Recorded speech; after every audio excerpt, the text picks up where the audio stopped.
Olá, o tema do sexto mandamento é como o Brasil vai integrar a cadeia global de valor e impulsionar a sua exportação.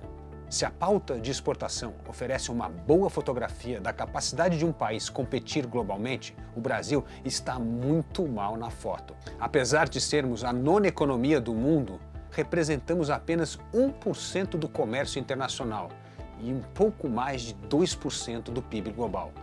Vivemos isolados das cadeias globais de valor e, portanto, nos limitamos a exportar basicamente commodities. Produtos de maior valor agregado, como carros, aviões, representam apenas 3% das nossas exportações.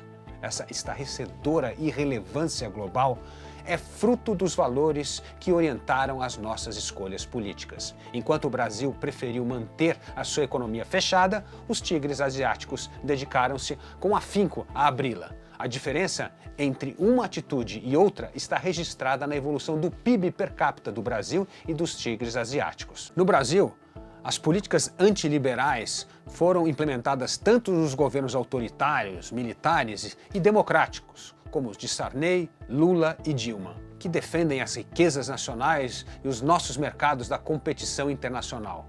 O nosso PIB per capita nesse período saltou de $440 em 1970, o famoso milagre econômico, para $11 mil em 2014. Já a Coreia do Sul, que em 1970 seguia a trajetória do Brasil e exportava apenas produtos de baixo valor agregado, tinha um PIB per capita de apenas $291. Mas nos anos 80, o país resolveu abrir gradualmente a economia e transformar-se em uma nação exportadora. Em pouco mais de 30 anos, o PIB per capita da Coreia do Sul chegou a $25 mil em 2014. Taiwan fez o mesmo, assim como Singapura, que se tornou uma das maiores economias abertas do mundo desde a sua independência em 1965. E hoje possui um dos maiores índices de desenvolvimento humano e um dos mais altos PIB per capita do mundo. A lição dessas narrativas é clara. Países que abrem a economia, exportam produtos de maior valor agregado e se integram às cadeias globais de valor tornam-se mais ricos e menos desiguais. Nações que vivem no seu esplêndido isolacionismo econômico permanecem pobres, desiguais e suscetíveis à volatilidade dos mercados globais. O processo de integração à economia global requer perseverança e visão de longo prazo. No caso do Brasil, primeiro, é preciso criar um senso de urgência, revelando claramente os custos desastrosos para o povo de manter a economia fechada. A economia fechada compromete também o mercado de trabalho e a geração de empregos qualificados.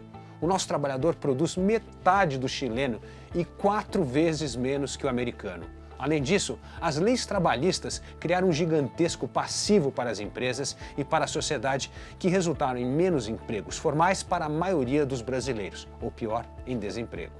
Segundo, é vital rever o papel do governo e o excessivo intervencionismo do Estado na economia. No Brasil, o Estado é o maior criador de desigualdade social.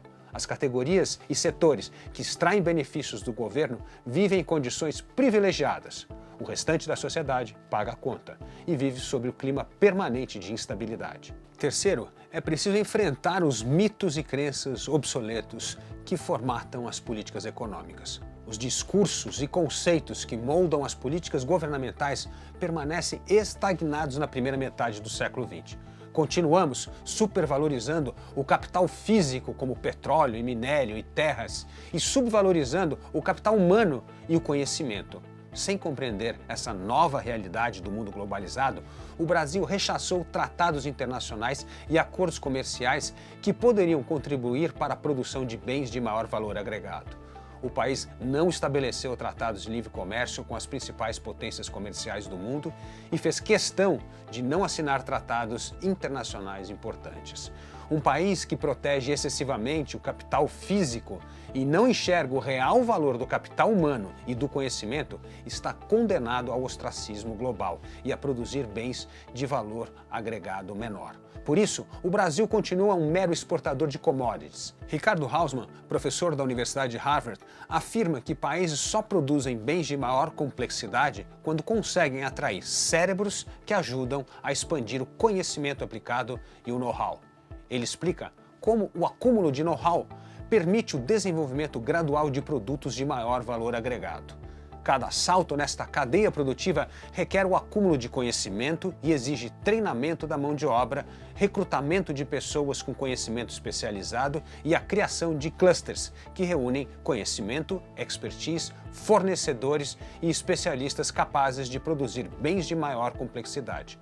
Hausmann notou que as pessoas se especializam e cidades e países se diversificam. A presença de especialistas em várias áreas eleva o conhecimento coletivo, que por sua vez gera a diversificação de serviços, produtos e de fornecedores. As recomendações de Adam Smith no século XVIII continuam válidas.